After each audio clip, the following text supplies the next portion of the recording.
Evangelho de João, capítulo 4, versículo 7, diz a palavra de Deus: Veio uma mulher de Samaria tirar água. Disse-lhe Jesus: Dá-me de beber, porque os seus discípulos tinham ido à cidade comprar comida. Disse-lhe, pois, a mulher samaritana: Como sendo tu judeu, me pedes de beber a mim, que sou mulher samaritana? Porque os judeus não se comunicam com os samaritanos. Jesus respondeu e disse-lhe: Se tu conheceras o dom de Deus, e quem é o que te diz, dá-me de beber, tu lhe pedirias, e ele te daria água viva. Até aqui. Podem sentar. Conta-se que uma jovem estava clamando a Deus pela salvação da sua mãe. E ela passou muito tempo orando a Deus, intercedendo e clamando para que a sua mãe fosse salva, para que a sua mãe se aproximasse de Deus. Porém, a sua mãe, à medida que ela orava, ela se distanciava ainda mais de Deus. E ela se distanciou de Deus de uma forma tão profunda que ela se aproximou da Umbanda. Começou a frequentar a Umbanda. E aquela jovem, então, desanimada, entristecida, sem ver resultado das suas orações, ela então decidiu desistir de orar pela sua mãe. E ela rasgou o coração para Deus e disse: Deus, eu desisto. Deus, eu não vou mais orar pela salvação da minha mãe. A minha mãe só se afasta de ti. Eu já orei, eu já jejuei, eu já clamei, eu já implorei, eu já fiz de tudo, eu já intercedi de todas as formas, mas nada aconteceu. A minha mãe continua longe de ti. Então eu desisto. E apegou-se ao último fio de esperança, e na sua oração a Deus ela disse: Deus, existe ainda uma estratégia que eu não usei para que a minha mãe se converta a ti? E surpreendentemente Deus falou com ela. E Deus disse: ore somente assim. Deus, lembra a minha mãe que domingo é dia de ir para a igreja. E ela se decepcionou ao ouvir essa resposta de Deus, pois ela tinha orado de todas as formas, ela tinha buscado todas as estratégias necessárias, e nada tinha dado resultado. Como uma oração tão boba, uma oração tão simples, poderia dar resultado? Mas era Deus que estava falando. E ela então decidiu apegar-se a esse último fio de esperança e começou a orar a Deus dessa forma: Deus, lembra a minha mãe que domingo é dia de ir para a igreja. Especialmente no domingo ela orava: Deus, lembra a minha mãe que hoje é dia de ir para a igreja. E enquanto ela estava orando, ela que não morava junto com a sua mãe, morava em outra cidade, enquanto ela estava orando, Deus estava operando. E o tempo foi passando, e um certo dia ela recebeu da sua mãe o convite para ir para o seu batismo. Ela não conseguiu ir para o batismo, mas ficou admirada e feliz com a notícia de que a sua mãe iria se batizar. A sua mãe batizou-se. Um tempo depois ela conseguiu um tempo para ir visitar a sua mãe. E quando ela foi visitar a sua mãe, ela perguntou: mãe, quem te evangelizou? Quem pregou o evangelho para a senhora? Porque eu tentei de todas as formas e a senhora não se aproximou da igreja. Quem evangelizou a senhora? E a mãe dela disse: ninguém. Mas de um tempo para cá eu comecei a sentir um desejo de ir para a igreja. Eu senti uma necessidade, e quando eu ia eu sentia um prazer em estar na igreja. E quando eu fui à igreja, Deus falou comigo e eu então entendi a mensagem e me converti. Aquela simples oração foi suficiente para que a sua mãe de fato encontrasse com Cristo. A situação que aquela mulher estava era de ver a sua mãe na situação do ser humano natural, longe de Deus, perdida, inimiga de Deus, afastada de Deus. E quando Deus olha para o ser humano nessa situação e nessa circunstância, Deus vê um ser humano injusto. Deus vê um ser humano imerso no pecado. Deus vê um ser humano necessitado da sua graça, necessitado da sua misericórdia, necessitado do seu perdão e necessitado da salvação. A história que lemos conta basicamente a história de uma mulher que também estava nessa situação. Uma mulher que era samaritana, uma mulher que tinha uma vida que aos olhos da sociedade não era a mais agradável, não era a mais digna, não era a moralmente mais aceita pela sociedade.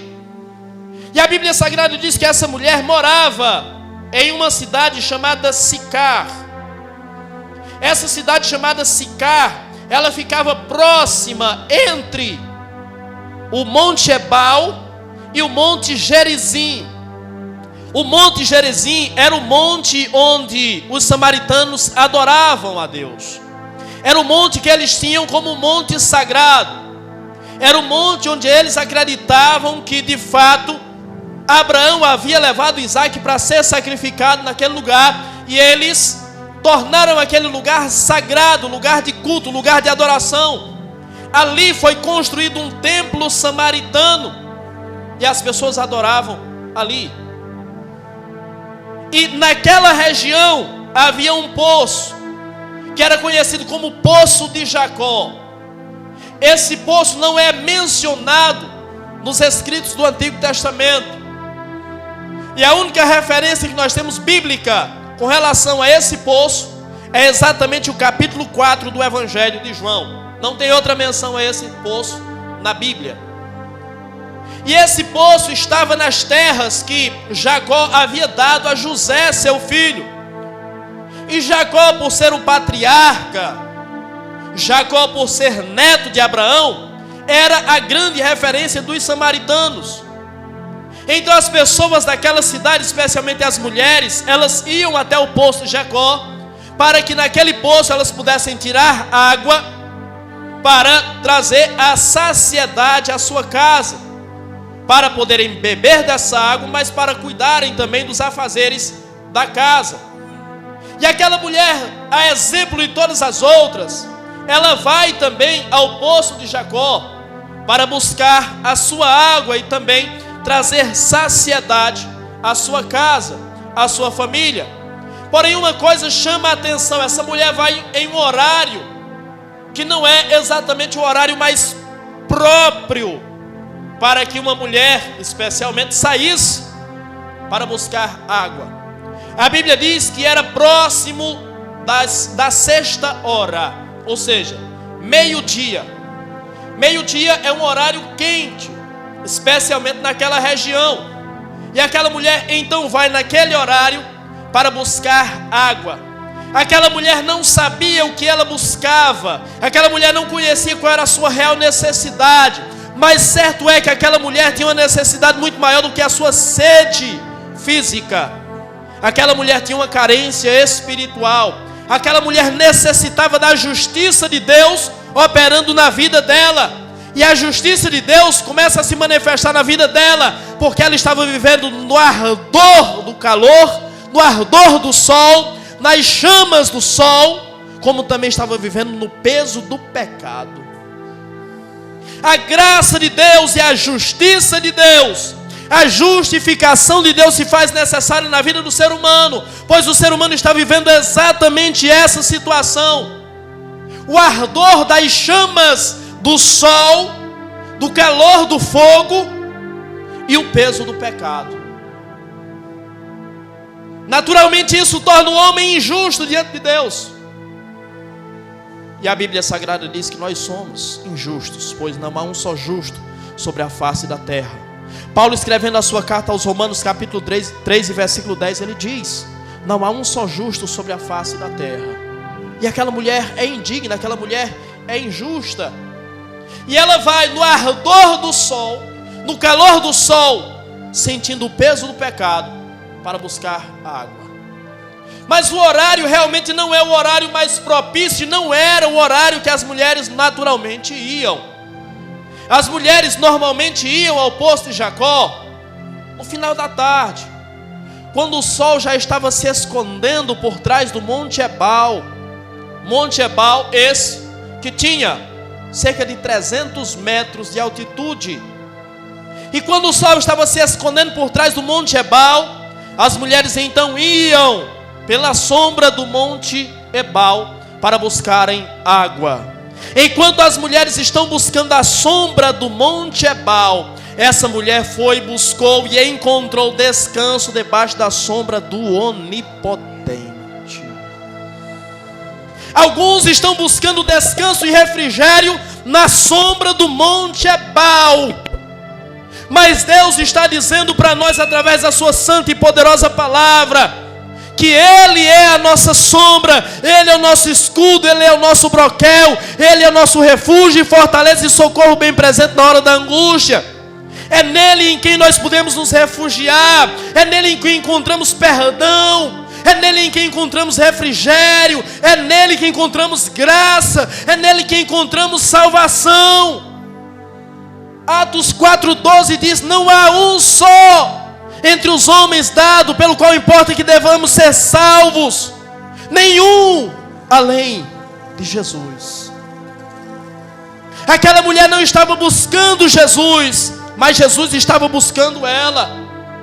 Quando aquela mulher vai ao poço de Jacó sem saber o que ela vai encontrar lá, Jesus já estava lá esperando por ela.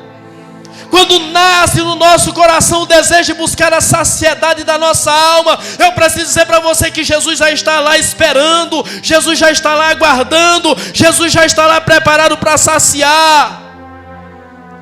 Jesus já está preparado para nos dar não a água que mata a nossa sede física, mas para nos dar uma água que sacia a nossa sede espiritual, para nos dar uma água que sacia a nossa alma. Há muitas pessoas se refugiando no Monte Ebal. E o Monte Ebal era um lugar árido e um lugar pedregoso. Era um ambiente inóspito. Era um ambiente inadequado para viver ou para repousar. E às vezes o ser humano tem diante de si a presença do Todo-Poderoso, o convite e o chamado do Todo-Poderoso, mas continua escolhendo o Monte Ebal, continua escolhendo o lugar árido. E eu pergunto a você, alguém que está sedento, como poderá se saciar em um lugar árido, em um lugar seco, em um lugar inóspito? Como pode saciar-se em um lugar que não tem o que lhe dá para saciar-se? Um lugar inadequado, um lugar de difícil acesso, um lugar desconfortável, mas as pessoas continuam insistindo em buscar onde não vão encontrar a água de fato que vai saciar a sua sede, que vai saciar a sua alma. Enquanto o ser humano está buscando onde não tem, a fonte da água da vida está se ofertando, está se apresentando, está se oferecendo. Quem tem sede, vem a mim e beba. Quem tem sede, vem a mim e sacie a sua sede, e eu farei com que do seu interior rios de água viva venham fluir. Você não precisa continuar nessa sede, buscando aqui, ali ou acolá, buscando no Gerezim, buscando no Ebal, buscando no poço de Jacó. A Bíblia Sagrada diz que há um rio que sai do trono de Deus, cujas correntes alegram o coração de Deus. Há um rio da vida que pode saciar você. Há um rio da vida que quer saciar você, e somente Ele pode saciar você. Não se contente com menos do que isso.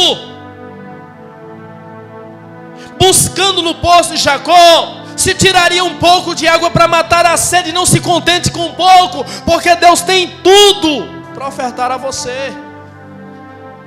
Deus não tem apenas um poço, mas Deus tem o rio que pode saciar você por completo, em nome do Senhor Jesus Cristo. Aquela mulher se aproxima. Quando aquela mulher se aproxima, ela percebe a presença daquele homem, e pelas suas vestimentas ela reconhece que é um judeu. Existia uma briga entre os judeus e os samaritanos. E aquela mulher naturalmente não dirige a Jesus palavra, porque ela sabe da rixa que há entre judeus e samaritanos. Ela simplesmente se direciona ao poço, e quando ela se direciona ao poço, ela ouve por trás de si uma voz: dá-me de beber. A fonte da água da vida está naquela hora, dizendo para aquela mulher: dá-me de beber.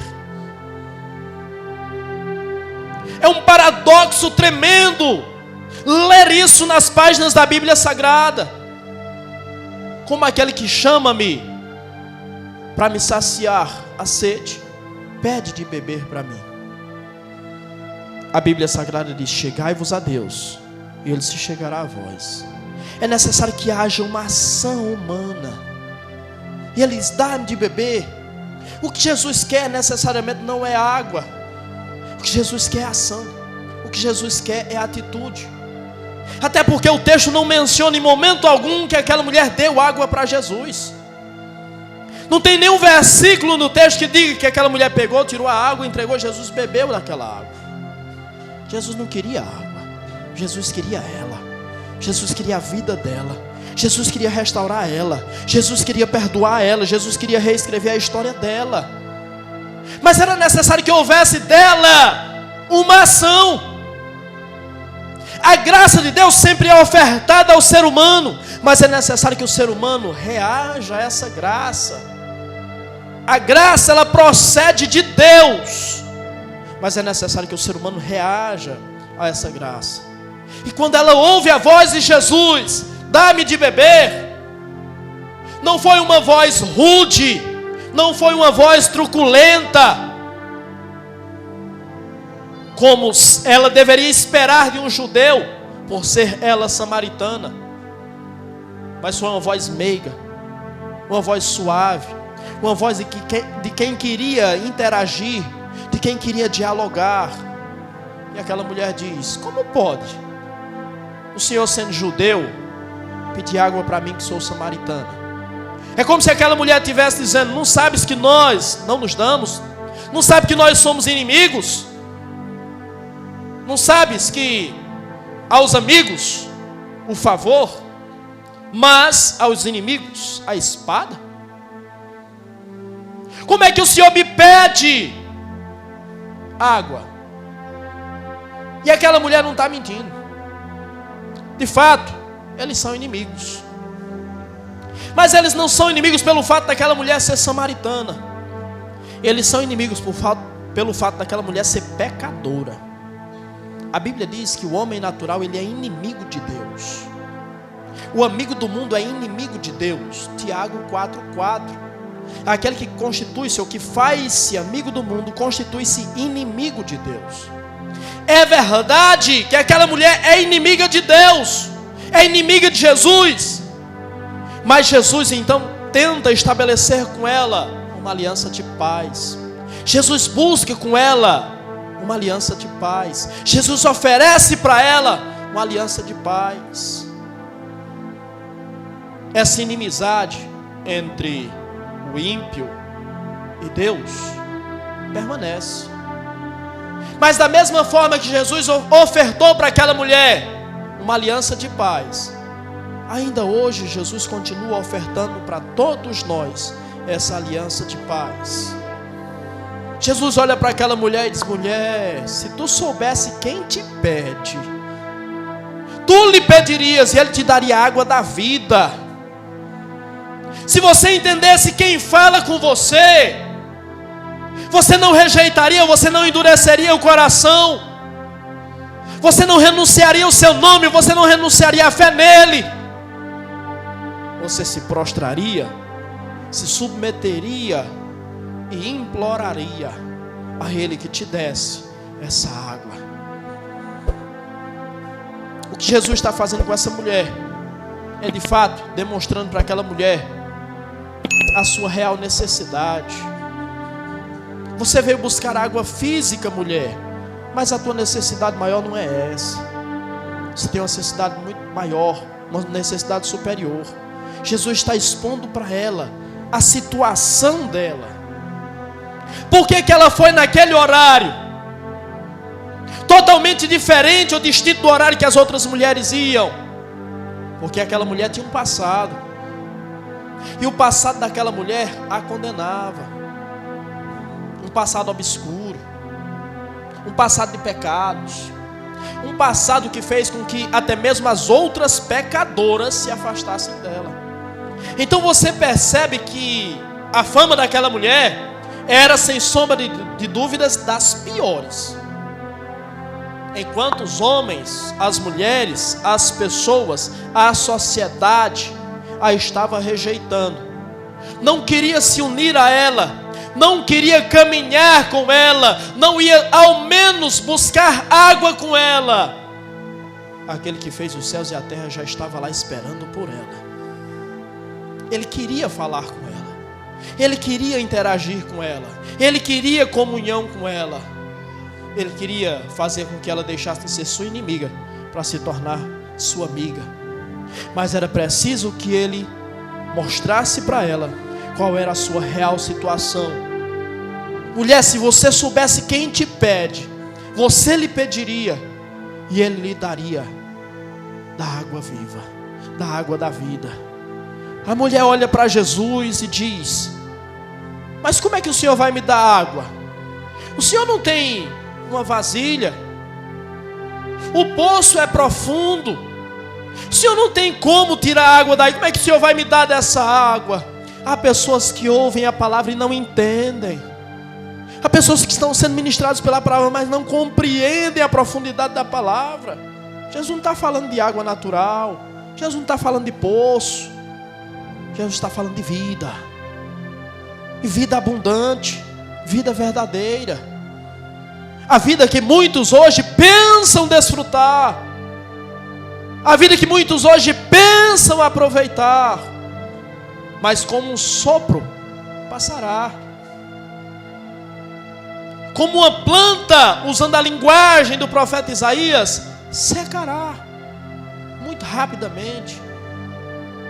A brevidade da vida nos assusta, pois ela passa muito rápido, conforme diz o salmista, e nós voamos.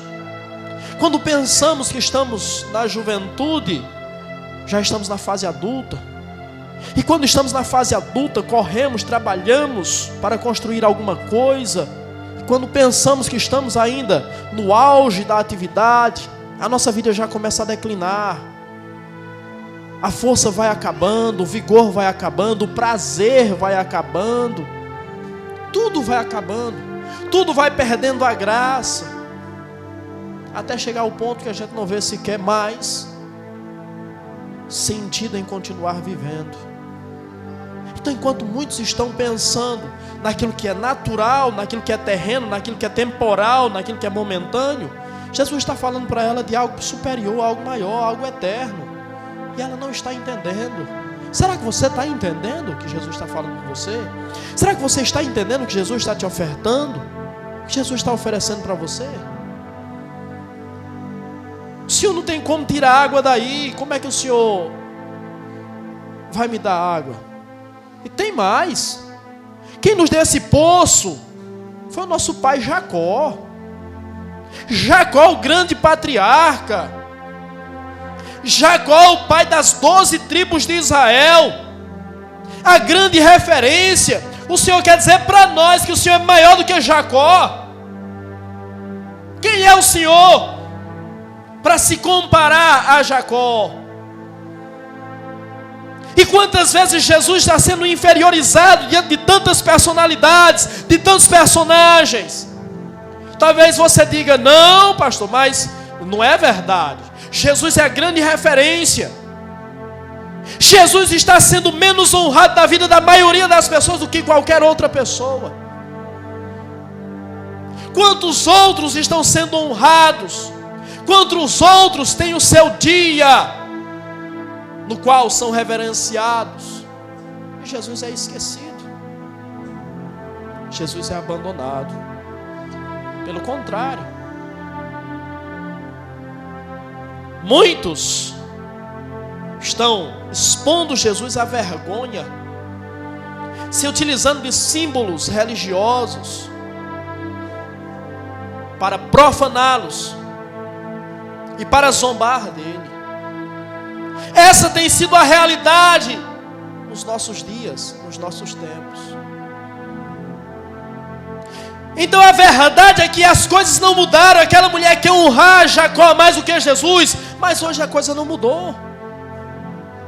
Entenda, Jesus é o Filho de Deus. Entenda, Jesus é o próprio Deus. João 1 e versículo 1: no princípio era o Verbo estava com Deus, e o Verbo era Deus. Jesus é Deus. Entenda, Jesus é o Salvador, não tem salvação em nenhum outro. Entenda, Jesus é o único que continua perdoando pecados, porque é o único que tem a capacidade de perdoar pecados. Sabe por quê? Somente Ele perdoa pecados, porque somente Ele derramou o seu sangue na cruz. E a santa e poderosa palavra de Deus diz que o sangue de Jesus nos purifica de todo pecado. A santa e poderosa palavra diz que o sangue de Jesus é a propiciação pelos nossos pecados, mas não apenas pelos nossos, mas pelos pecados do mundo inteiro. Jesus, somente Jesus, pode perdoar, salvar, restaurar, dar ao ser humano uma nova vida. Pastor, eu sei, eu escuto isso talvez toda semana, todo domingo eu sei disso. Eu não estou perguntando se você sabe, eu quero saber se você reconhece. Saber, muita gente sabe. Reconhecer são poucos. Quando você lê o restante do texto, você percebe que essa mulher, ela tinha ciência de que viria o Messias. Agora ela está diante do Messias, mas ela não reconhece o Messias. Ela continua olhando para Jacó. E quando Jesus desenvolve o diálogo com aquela mulher diz: Senhor, então eu quero dessa água. Essa água da qual eu nunca mais vou sentir sede. Eu não quero mais vir buscar água aqui. Eu não quero ter mais a necessidade de vir buscar água nesse poço. Se o Senhor tem uma água que sacia a minha sede, quem bebe dessa água jamais terá sede. Então eu quero dessa água. Implicitamente o que essa mulher está dizendo é: Senhor, eu não quero mais essa vida para mim. Eu não quero continuar vindo buscar água aqui. Eu não quero continuar me expondo da mesma forma. Eu não quero continuar lidando com a pecha de pecadora que me foi imposta pelas pessoas, e não sem motivo. O que ela está dizendo é assim: eu estou cansada dessa vida. Eu quero uma nova vida, eu não quero mais isso para mim. Ou seja, a presença de Jesus naquela hora para falar aquelas palavras para aquela mulher eram essenciais. Uma mulher que está muitas vezes diante da sociedade, levantando a cabeça, se impondo, falando grosso, fazendo cara feia, mas na realidade dentro dela ela sabe quem ela é. Na realidade dentro dela ela está destruída, mas ela já levou tanta pancada que ela não baixa mais a cabeça para ninguém. Mas ela já foi alvo de tanto julgamento que ela não se importa mais com a opinião de ninguém. Mas quando Jesus começa a ministrar no coração dela, ela começa a abrir o coração. Uma pessoa que foi se sensibilizando pela palavra dele, e faz-se verdadeira a afirmação de Jesus, registrada por João, capítulo 15, versículo 3. Vós estáis limpos pela palavra que vos tenho anunciado. A palavra que Jesus direciona ao coração daquela mulher vai limpando, vai restaurando, vai abrindo a mente, vai tocando, vai quebrando o coração de pedra, vai tirando o coração amargurado, o coração entristecido, o coração decepcionado, o coração angustiado. E aquela mulher diz: eu não quero mais essa vida para mim não. Eu queria que a tua alma gritasse como gritou a alma daquela mulher: eu não quero mais essa vida para mim não. Essa vida de dor, essa vida de angústia, essa vida de sofrimento, essa vida de ilusão, essa vida de mentira, eu não quero mais isso para mim. Essa vida é uma vida de ilusão, essa vida é uma vida de mentira, essa vida é uma vida de engano. Aquilo que te faz sorrir hoje te causa lágrimas amanhã. Aquilo que te dá prazer hoje, amanhã te traz angústia. Será que você consegue se enxergar nessa realidade? Será que você consegue se enxergar e ser refletido ou refletida nessa mulher? Essa é a realidade de muitos. E não conseguem compreender a profundidade da necessidade, da sede, da carência da sua alma. Aquela mulher está abrindo o coração para Jesus. Eu não quero mais. Eu não quero mais essa realidade. Eu não quero mais essa vida. Eu não quero sentir mais essa sede. Eu quero ser saciada de fato e de verdade. Aí aquela mulher diz para Jesus: Senhor, onde é o lugar da adoração? Nós temos o Monte Gerizim, esse lugar, como lugar de adoração. Mas os judeus dizem que é em Jerusalém. Onde é o lugar de adoração? O que é que essa mulher está demonstrando? Essa mulher está demonstrando que ela, por mais que seja uma pecadora, ela tem ciência da religião. E o seu afastamento com relação a Jesus mostra que ela não apenas tem ciência da religião, mas ela pratica a religião. E no entanto, conhecendo a religião e praticando a religião, ela continua naquela mesma situação. O que fica claro para nós é que a religião não justificou aquela mulher, a sua religiosidade. E nós sabemos que quando nós sentimos o peso da culpa, quando nós sentimos o peso do pecado, qualquer coisa que a religião nos sugerir, nós vamos fazer. Autopenitência, os sacrifícios, o autoflagelo, qualquer coisa que a religião nos orientar, nós vamos fazer. Então eu sou levado a crer que essa mulher já tinha feito o autoflagelo, essa mulher já tinha feito o autossacrifício, aquela mulher já tinha ferido a sua carne para sentir um pouco de alívio com relação ao peso que a sua alma sentia.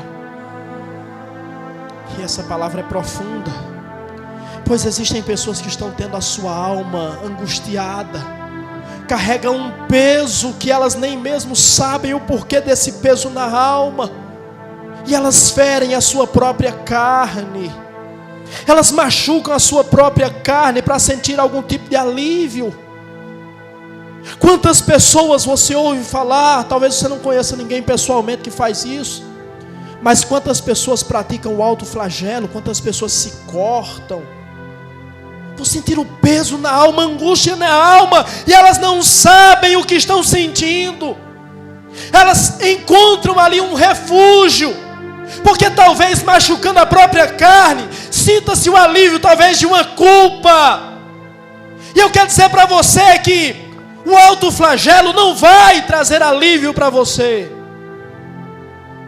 O autoflagelo não vai trazer o alívio do peso da culpa para você. Mas Jesus, Ele pode te acolher, pode te abraçar e pode saciar completamente a angústia da tua alma, a sede da tua alma, a necessidade da tua alma. Aquela mulher com certeza se machucou muito fisicamente para sentir alívio. Você não precisa fazer isso, porque o sacrifício que precisava ser feito já foi. Você não precisa derramar sangue, porque o sangue que precisava ser derramado era o sangue do Cordeiro de Deus que tira o pecado do mundo, e ele já foi derramado. O que você precisa fazer hoje é apenas desfrutar do sacrifício que ele fez. O que você precisa fazer hoje é apenas se apropriar do sacrifício que ele fez. A religião não justificou ela, mas Jesus está ali exatamente para isso.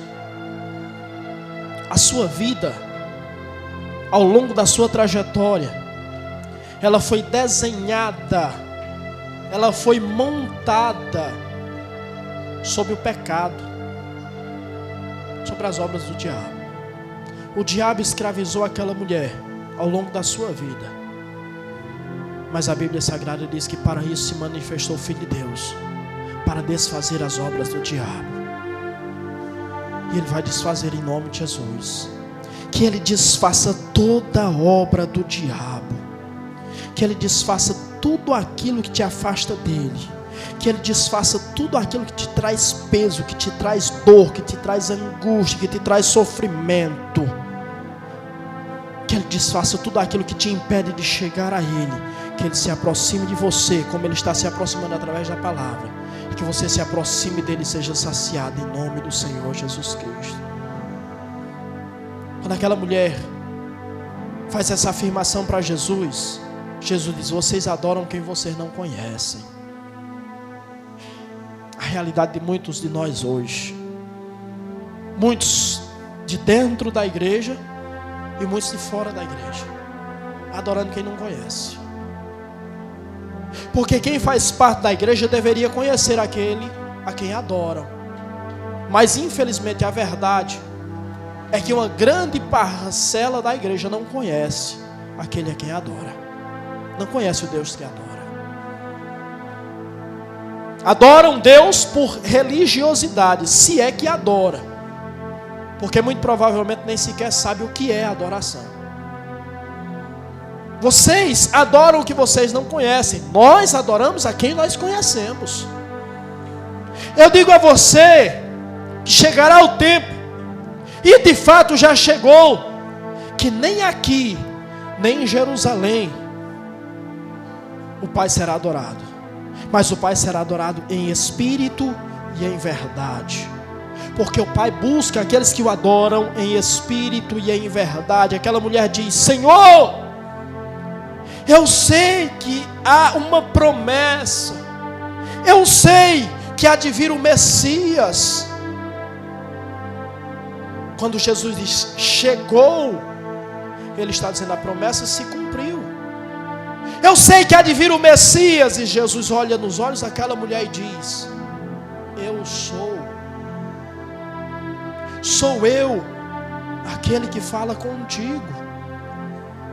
Olha que profunda essa palavra de Jesus.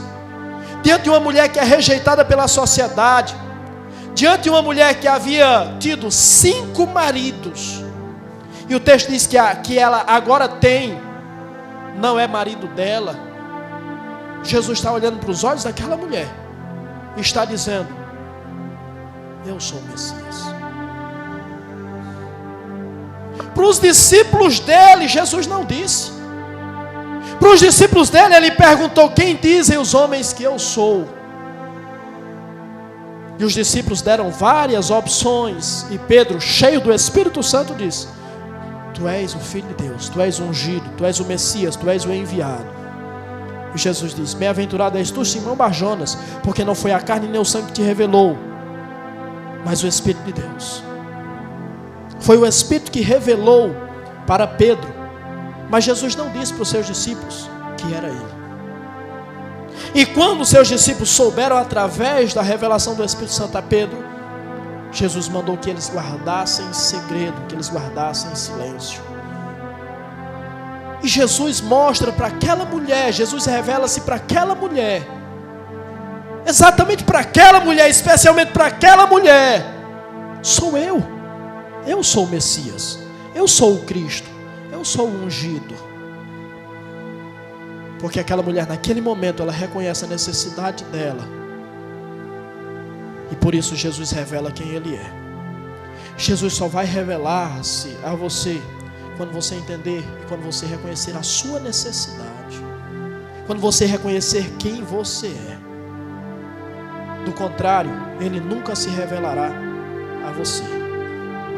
Aquela mulher, quando ouve aquilo, aquela mulher volta para a sua cidade, mas ela não é mais a mesma mulher. Quando ela volta para a sua cidade, ela chama as pessoas, começa a dizer: eu encontrei um homem lá no poço, e aquele homem não é um homem normal, aquele homem não é um homem comum, aquele homem, ele falou toda a minha vida, ele sabe da minha vida, ele sabe da minha história, vamos lá conhecer. E a Bíblia Sagrada diz que os homens da cidade a acompanham para ouvir Jesus, para conhecer Jesus. Mas a pergunta que se faz é: por que aquelas pessoas seguiram aquela mulher, se aquelas pessoas nem ao menos ficavam na companhia daquela mulher? Como é que aquelas pessoas agora ouvem o que ela está dizendo e seguem ela? Você consegue perceber o poder que tem a atuação de Jesus na vida do ser humano? Aquela mulher não era sequer ouvida, não era sequer aceita pelas pessoas, mas só porque ela teve um encontro com Jesus, imediatamente as coisas começam a mudar, porque no mundo espiritual a situação dela já mudou. No mundo espiritual ela não é a mesma pecadora, ela não é mais a mesma pessoa, porque a salvação ela é instantânea. E quando eu digo a salvação, eu não falo do estado eterno. A salvação, ela se dá no momento em que cremos. E aquela mulher creu. E naquele momento ela foi salva. Naquele momento ela foi justificada. Naquele momento ela foi tornada inocente diante de Jesus. Toda a sua culpa foi apagada. Toda a sua dívida foi paga, foi sanada. E aqui nós encontramos 3 aplicações para a justiça de Deus na vida do ser humano. E nós conseguimos perceber a aplicação da justiça de Deus na vida dessa mulher. Nós encontramos a justiça imputada. O que é a justiça imputada? É quando Jesus pega o homem, o pecador, o homem natural, a pessoa natural, e declara essa pessoa justa, através da sua obra, através do seu sacrifício. Ele declara que essa pessoa é justa, através da sua obra, através do seu sacrifício. Ele torna essas pessoas inocentes diante do grande tribunal de Deus, diante do grande tribunal celestial. Essa é a justiça imputada. Romanos 5:1 diz que nós somos justificados pela fé. O homem natural é injusto, mas quando ele exerce fé, a justiça lhe é imputada. Essa é a justiça imputada. Aquela mulher já não é mais pecadora, no sentido espiritual da palavra. Já não resta mais a culpa, a condenação do pecado sobre a vida daquela mulher. Jesus lhe imputou justiça. A segunda aplicação da justiça é a justiça ativa na vida do ser humano. E o que é a justiça ativa na vida do ser humano? É a justiça que se dá na prática diária, no dia a dia. É a justiça prática, a justiça ativa na vida do ser humano. É a transformação que acontece na vida do ser humano. É aquilo que demonstra realmente que Jesus faz parte da vida do ser humano, que Jesus vive no coração daquela pessoa. Então a justiça imputada é imputada sobre todos aqueles que creem, mas a justiça precisa ser ativa. Ou seja, a justiça precisa fazer parte da minha vida. Se você diz que crê, se você diz que foi declarado justo por Jesus, porém a sua vida não experimenta transformação, a sua vida não mudou, as suas atitudes não mudaram, a sua mentalidade não mudou, a sua justiça não está ativa, ou a justiça que te foi imputada não está ativa em você. E se a justiça não está ativa, a sua salvação está comprometida. Essa mulher me mostra que sobre ela foi imputada a justiça, mas ela me mostra que a justiça está ativa na vida dela. Essa é a única explicação para que aquelas pessoas que a rejeitavam, agora ouçam ela, agora sigam ela. E a Bíblia Sagrada diz que muitos daqueles voltaram crendo em Jesus, através da vida daquela mulher. E eu percebo perfeitamente que a justiça está ativa na vida daquela mulher, porque aqueles homens chegam para ela e dizem: hoje nós cremos não pelo teu testemunho, mas pelo que vimos e que ouvimos. Quando eles dizem não cremos apenas pelo teu testemunho, a justiça estava ativa na vida dela. Ela tinha vida para demonstrar, ela tinha testemunho para demonstrar. Então justiça imputada justiça ativa e justiça prometida. Essas são as 3 esferas da justiça de Deus atuando na nossa vida. E a justiça de Deus, ou a justiça prometida, é a justiça que nos dará a possibilidade de viver na eternidade. Essa é a promessa. Nós vivemos pela promessa. A promessa da justiça, que Paulo disse em 2 Timóteo, capítulo 4, versículo 8. Coroa da justiça. Nós vivemos pela fé. A fé que nos justifica diante de Deus. E por essa fé e por essa justiça, nós receberemos a eternidade. A eternidade que foi conquistada por Cristo e nos foi ofertada como um presente, na qual nós poderemos, de fato, ser semelhantes a Cristo, conforme diz a santa palavra do Senhor. Então que Jesus esteja efetuando justiça sobre a sua vida, que Jesus esteja justificando você, e que através da justificação de Jesus, você possa ter um lugar reservado na eternidade com Deus, para a glória do seu nome.